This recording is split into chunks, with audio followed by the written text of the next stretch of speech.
Hello learners, রোজার মাস চলছে। আমরা আল্লাহর রহমতে সবাই রোজা রাখছি।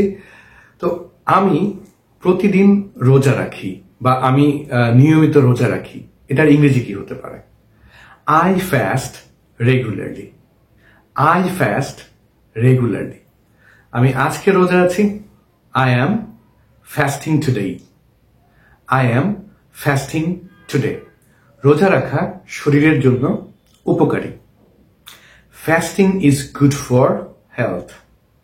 Fasting is good for health.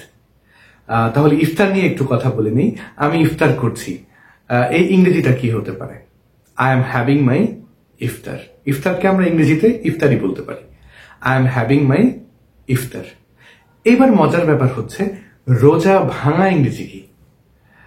আসলে রোজা ভাঙা ইংরেজি হচ্ছে ব্রেকফাস্ট। হ্যাঁ, ঠিকই। ব্যাপারটা একটু মজার এই জন্য যে আমরা কিন্তু সকালে যে নাস্তা করি সেটাকে আমরা কি বলি? ব্রেকফাস্ট। আসলে অনেক সময় না খেয়ে থেকে সকালে কিন্তু আমরা সেই ফাস্টিংটাকে ব্রেক করি, এই জন্য সেটাকে বলা হয় ব্রেকফাস্ট। আর রোজা ভাঙা ইংরেজিও ব্রেকফাস্ট। তাহলে রোজার মাসে আমরা রোজা রাখবো নিয়মিত এবং সেই সাথে ইংরেজি চর্চাটা চালিয়ে যাব। Thank you. আল্লাহ হাফেজ।